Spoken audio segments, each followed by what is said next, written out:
En 1839, en los periódicos de Boston, empezó a circular una moda que probablemente enfureció a más de algún adulto serio. Escribir mal a propósito.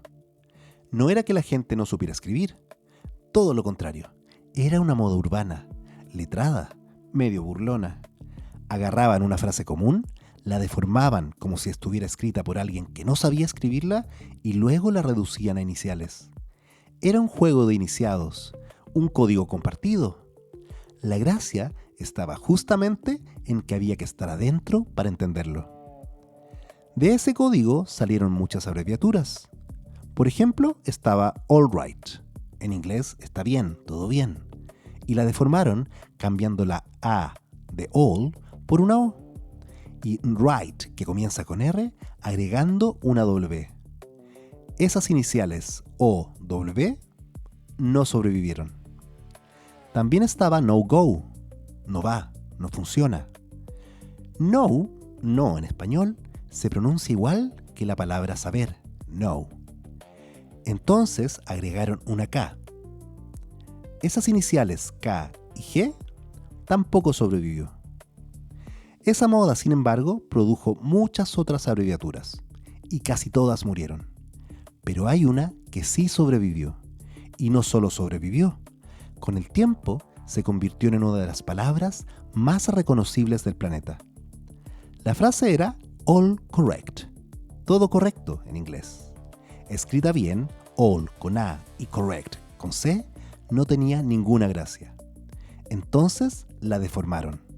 La A de all se volvió O. La C de correct se volvió K.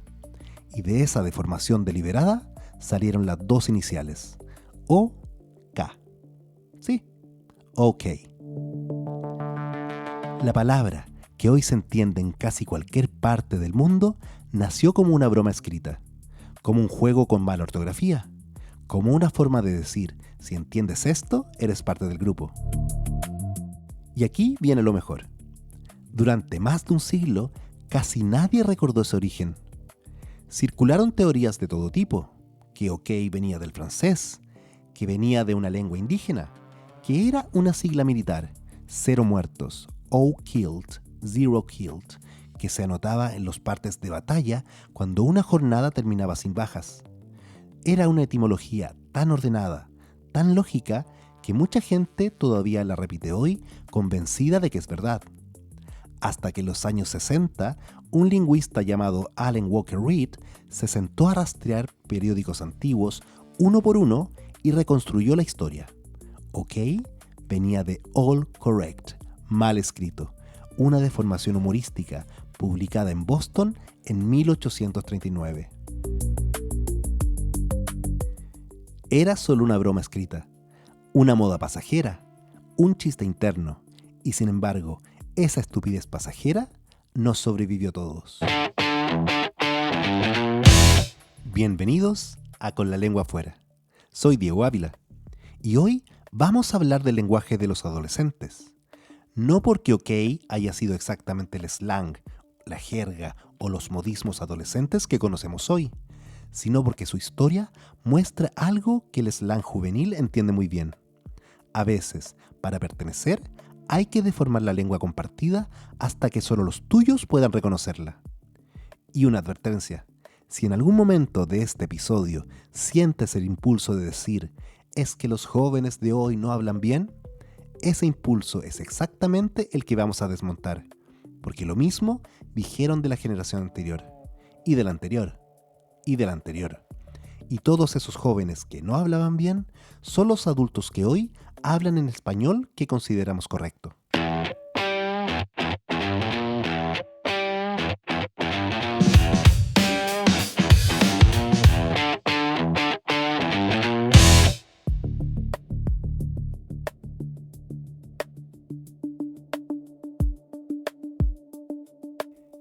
Imagina a un profesor de 40 años que intenta conectar con sus alumnos de primer año de enseñanza media.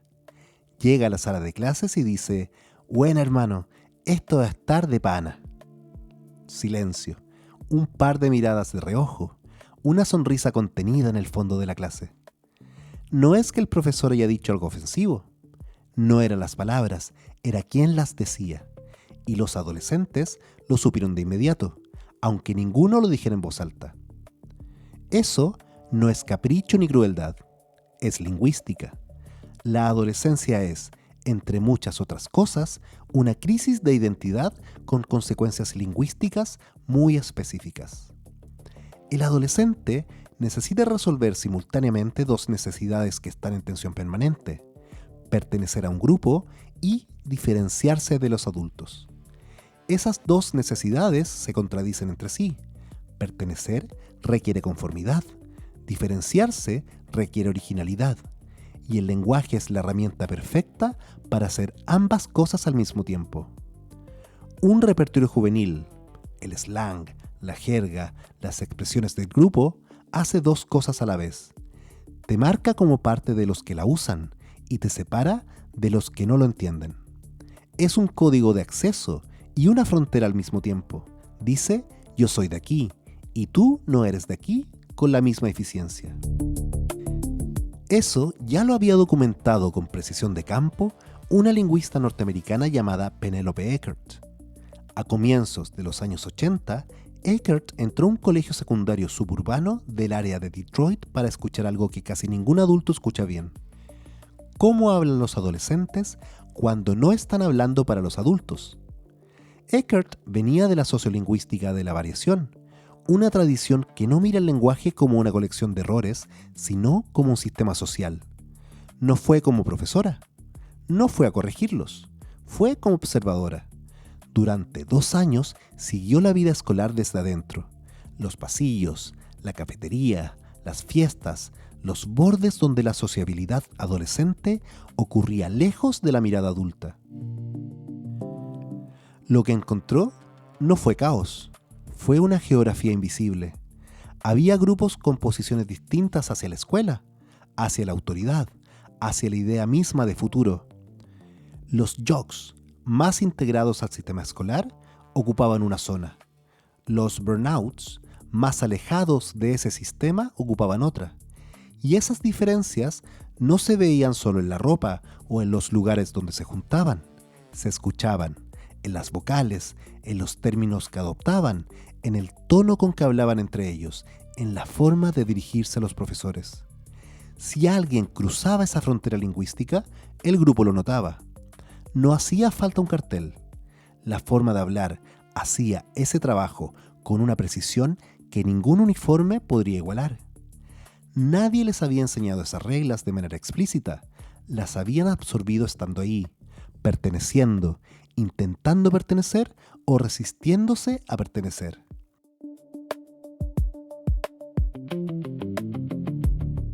Lo que Eckert mostró es que esos adolescentes no solo hablaban de una manera, estaban haciendo identidad con la voz. Cada palabra, cada pronunciación, cada elección de estilo podía decir algo sobre quiénes eran, con quién querían ser vistos y de quién necesitaban separarse. Y un detalle que Eckert documentó y que importa para todo lo que viene: las personas en los bordes entre grupos, los que no eran completamente ni lo uno ni lo otro, mostraban los patrones lingüísticos más creativos y más variables, porque su lenguaje tenía que negociar entre dos sistemas al mismo tiempo.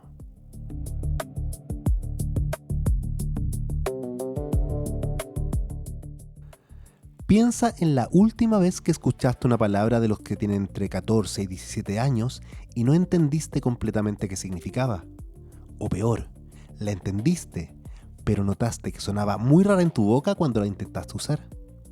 Esa experiencia tiene una explicación muy precisa.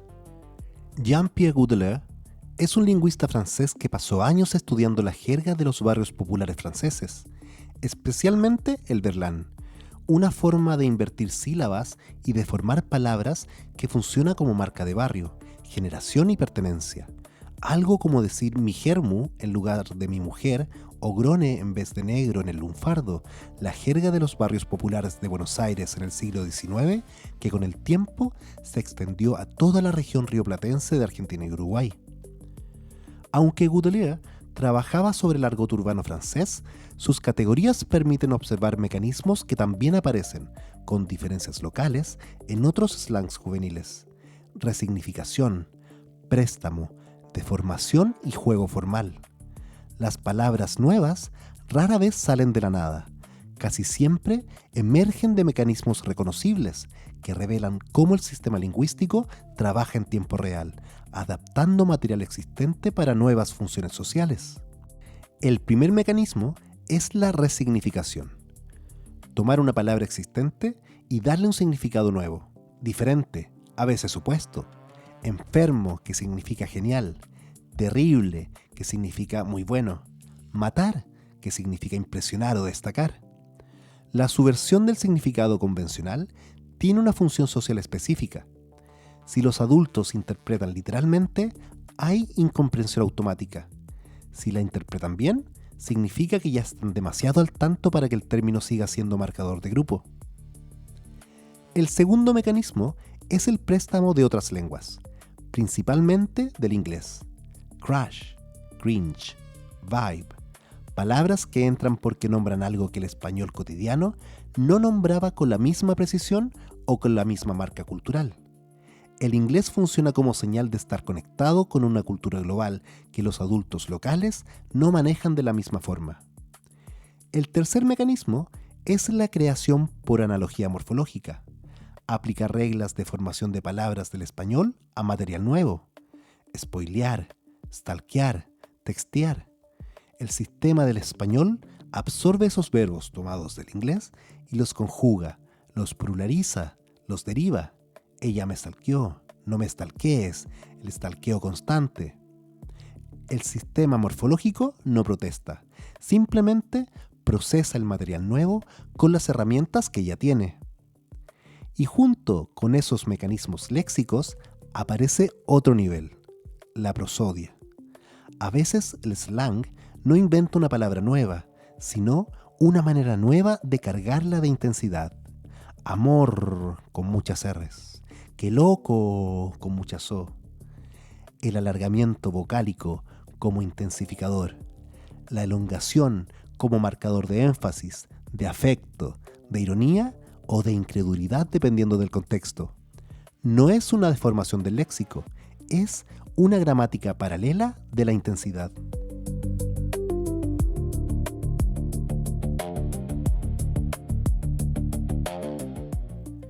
Hay una regla informal del slang juvenil que se repite una y otra vez. Cuando una expresión llega a la boca de los adultos, empieza a perder valor para los adolescentes que la usaban. Sally Tagliamonte es una lingüista canadiense de la Universidad de Toronto que por muchos años estudió algo que requiere una paciencia inusual: seguir conversaciones reales, escuchar cómo ciertas formas emergen, se difunden y cambian de grupo. No se trata solo de encuestas ni de opiniones sobre cómo habla la gente joven. Se trata de grabaciones, transcripciones y variación medida en uso. Sus trabajos sobre habla adolescente ayudan a ver algo más amplio.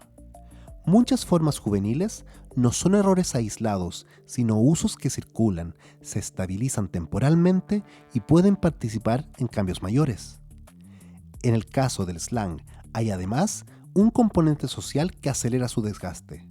Cuando una forma deja de distinguir al grupo, pierde parte de su valor. ¿Por qué? Porque la función principal del slang no es comunicar información, es marcar pertenencia.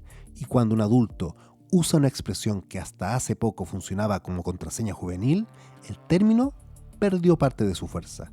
Ya no distingue de la misma manera, ya no separa con la misma nitidez, ya no dice lo mismo sobre quién eres ni de qué grupo eres. Y entonces, el grupo necesita uno nuevo, urgente. Esto explica también por qué las empresas que intentan conectar con audiencias jóvenes usando slang generalmente fallan de manera tan espectacular. Cuando una marca usa slang juvenil en su publicidad, no solo no conecta con los jóvenes, activamente los aleja, porque el slang en boca de una marca adulta es exactamente la señal de que ese término ya no es de ellos. Y el slang que aparece en campañas de marketing muchas veces acelera su desgaste como marcador juvenil. La velocidad a la que los algoritmos de redes sociales difunden contenido hace que ese ciclo sea hoy más rápido que nunca. Lo que antes tardaba meses en perder fuerza, ahora puede tardar días. Hay algo que los lingüistas saben desde hace décadas, pero que el público general rara vez escucha. El slang juvenil no es una amenaza para el idioma, es uno de sus motores. William Labov es un lingüista norteamericano que en los años 60 hizo algo que cambió cómo entendemos el cambio lingüístico. En lugar de estudiar el lenguaje en textos académicos o grabaciones controladas, salió a la calle. Estudió cómo hablaba la gente en las tiendas de ropa de Nueva York, en las comunidades de Harlem, en las islas del Atlántico. Y lo que encontró derrumbó la idea de que el cambio lingüístico era deterioro. Labov ayudó a mostrar que la variación no es basura del sistema, es el sistema moviéndose. Paul Kurzweil, sociolingüista británico especializado en variación y cambio lingüístico, miró con especial atención el lugar de niños y adolescentes en esos procesos. Su punto es importante para este episodio. Los jóvenes no son usuarios inmaduros de una lengua adulta, son participantes centrales en la difusión de innovaciones lingüísticas. No solo heredan el idioma, también lo empujan. Mucho vocabulario que hoy consideramos normal en el español pasó en algún momento por una fase de slang. Palabras que los puristas de su época consideraban una deformación, un error, una vulgaridad, y que ahora están en el diccionario y nadie recuerda que hubo una época en que todas eran controversiales. Muchos cambios lingüísticos se difunden con fuerza entre hablantes jóvenes, se expanden generacionalmente y eventualmente se estabilizan como parte del idioma estándar. Lo que hoy es slang puede volverse normal en unas décadas. Por eso, cuando alguien dice que los jóvenes están arruinando el español, lo que en realidad está describiendo, sin saberlo, es el proceso normal de cambio lingüístico que ha ocurrido en todos los idiomas, en todos los periodos históricos. El español que hablamos hoy probablemente haría llorar a Cervantes, y el español que se hable en 100 años va a hacer llorar a algún lingüista purista de hoy, que todavía no nació. Hay algo más que vale nombrar aquí. Cada comunidad tiene palabras comodín cuyo significado depende menos del diccionario que del tono, la relación y el contexto. El güey mexicano puede significar amigo cercano, persona genérica, expresión de sorpresa o un marcador de pausa. El mae, el causa, el weón hacen lo mismo en sus zonas.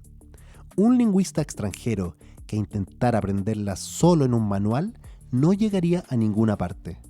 El significado no está en la palabra, sino en quién la dice, a quién y con qué entonación. Y después también está el sistema temporal. Esto no es slang juvenil en sentido estricto, pero muestra el mismo principio. Una comunidad comparte significados que no están en el diccionario. En buena parte de América Latina, ya voy o estoy llegando pueden significar cosas muy distintas según la relación, la situación y la expectativa compartida. Nadie lo enseña, se aprende perteneciendo. Y ese aprendizaje, sin instrucción, sin manual, sin gramática, es exactamente el mismo mecanismo que produce el slang. El sistema que lo genera no distingue entre vocabulario emocional y vocabulario temporal. Ambos se aprenden por igual, por exposición, por pertenencia, por el deseo de estar adentro del grupo que los usa.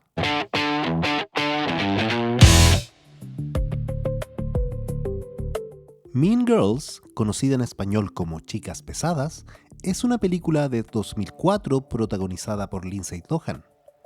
La película sigue a Katie Heron, una chica que creció en África con sus padres investigadores y que a los 16 años entra por primera vez a un colegio norteamericano. Lo que no entiende al principio y que el espectador entiende con ella es que el colegio tiene un sistema lingüístico propio tan complejo como cualquier idioma que se haya estudiado. El grupo más popular del colegio se llama The Plastics, y The Plastics tienen un diccionario. No metafórico, un diccionario literal. Hay palabras que se pueden decir y palabras que no. Hay expresiones que son de ellas y expresiones que no. Y cuando alguien de afuera intenta usar su lenguaje sin pertenecer al grupo, el efecto es exactamente el del profesor cuarentón que entra a la sala de clases diciendo «Buena, hermanos». Todos lo saben de inmediato. Hay una escena que ilustra el mecanismo con una precisión que dialoga muy bien con lo que Eckert observó. Regina George, la líder del grupo de Plastics, intenta instalar la palabra fetch como nueva expresión de moda. La impulsa, la usa, la repite y no funciona, porque el slang no se impone desde arriba, no se decreta. El grupo decide si lo adopta o no. Y si el grupo no lo adopta, la palabra muere aunque quien la proponga sea la persona más popular del colegio.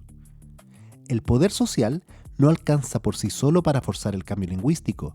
El lenguaje tiene sus propias reglas de adopción. Eso dialoga con lo que Tagliamonte permite observar. El ciclo de vida de un término del slang lo determina su circulación dentro del grupo, no solo los individuos con más estatus. Una empresa puede tener el presupuesto de marketing más grande del mundo y seguir sin poder instalar una expresión en el vocabulario juvenil, porque el slang es colectivo en un sentido muy concreto. Necesita circulación, repetición y reconocimiento del grupo. Si no circula, si no se reconoce, si no sirve para marcar pertenencia, no prende. Mean Girls también muestra el otro lado. Cómo aprender el lenguaje de un grupo es la forma más directa de acceder a él. Katie no entra de Plastics porque sea más bonita o más rica. Entra porque aprende a hablar como ellas.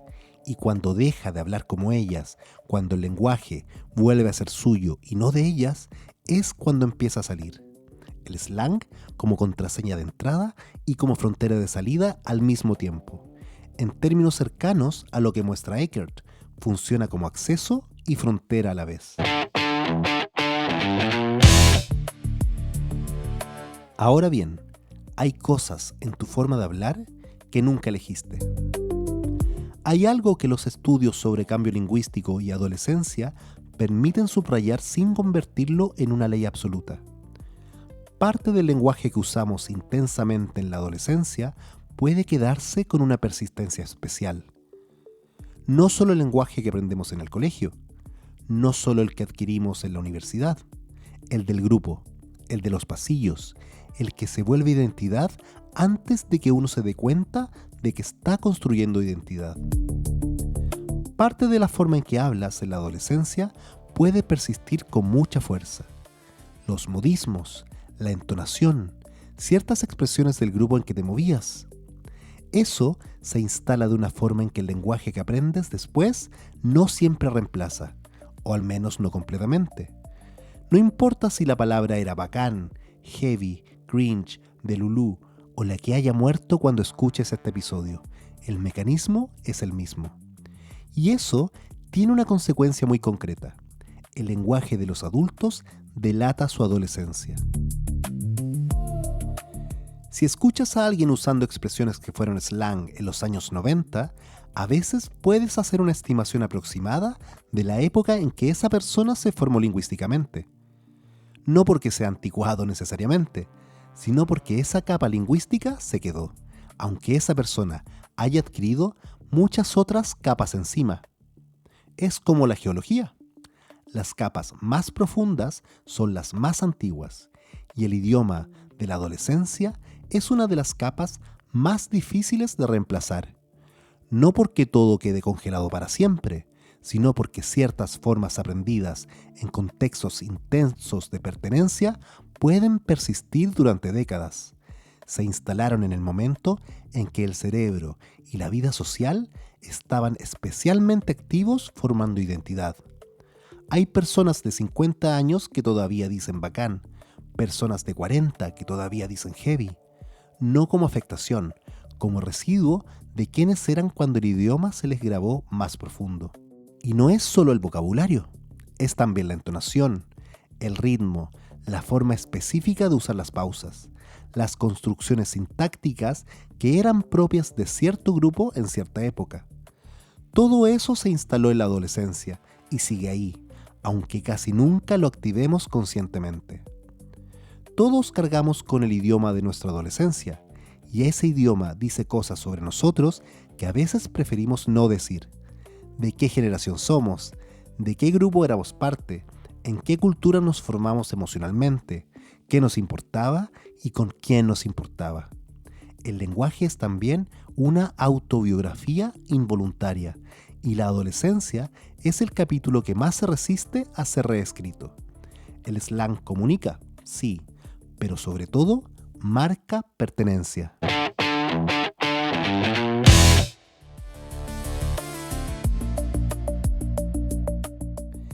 Recapitulemos. Volvamos a esas dos letras con las que partimos. OK. Una broma entre iniciados en los diarios de Boston en 1839, una forma de decir, si entiendes esto, eres de los nuestros, y que contra todo pronóstico terminó siendo la palabra más usada del planeta. Eso es, casi letra por letra, lo que Penélope Eckert encontró buscando adolescentes que, para muchos adultos, hablaban raro. Lo que encontró fue otra cosa: adolescentes construyendo pertenencia con cada vocal, cada palabra prestada, cada elección de estilo. No ruido, sistema. No un idioma roto, un mapa social en movimiento. El slang no nace porque los adolescentes no sepan hablar. Nace porque necesitan hacer dos cosas a la vez: pertenecer a un grupo y separarse de los adultos. Por eso cambia tan rápido. Cuando la palabra llega a quienes no pertenecen, deja de servir, y por eso los intentos de los adultos de adoptarlo siempre fracasan. El slang no es un vocabulario que se puede copiar, es una contraseña que caduca en el momento en que la conoces. Esas palabras no son basura lingüística, son laboratorio, resignifican, toman prestado, conjugan, alargan, deforman y prueban posibilidades que después el idioma puede adoptar o abandonar. Labov lo mostró desde la sociolingüística de la variación, y Kurzweil ayuda a entender el papel específico de niños y adolescentes en esos procesos. Los jóvenes no arruinan el idioma, lo ensayan. Lo que hoy es slang puede volverse normal en unas décadas, y muchas formas que hoy parecen perfectamente aceptables pasaron antes por una etapa de sospecha, burla o corrección. Pero lo más incómodo es esto: ese idioma no desaparece del todo. Piensa en una palabra que usabas en el colegio, una que quizás hoy te da vergüenza, una que ya no dirías en voz alta sin reírte un poco. Pero si alguien la dice, la entiendes inmediatamente, no como definición, como época, como grupo, como pasillo, como recreo. Esa palabra no es nostalgia, es una coordenada. Te dice dónde estabas cuando el idioma se te grabó más hondo.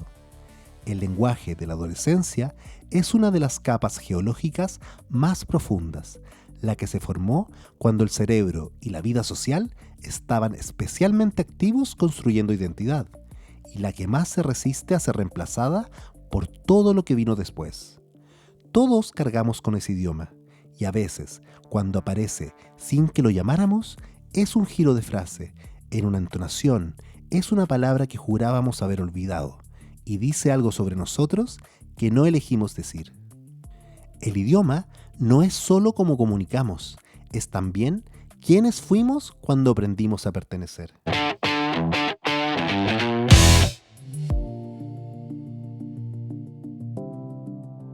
En el próximo capítulo vamos a hablar de algo completamente distinto. Un chimpancé criado como niño en Manhattan. Lo bañaban, lo vestían, lo llevaban al parque, le hablaban el lenguaje de señas desde que tenía 10 días de nacido, y durante 4 años pareció funcionar. Aprendió más de 125 signos, los combinaba, pedía cosas, los investigadores se entusiasmaban. ¿Puede un chimpancé aprender el lenguaje humano? ¿O solo aprende a imitar a las personas que lo rodean con una precisión que los propios investigadores no supieron ver? ¿Qué dice eso sobre lo que somos nosotros? No te lo pierdas. Soy Diego Ávila. Esto es Con la lengua afuera, porque detrás de cada palabra hay mucho más de lo que parece.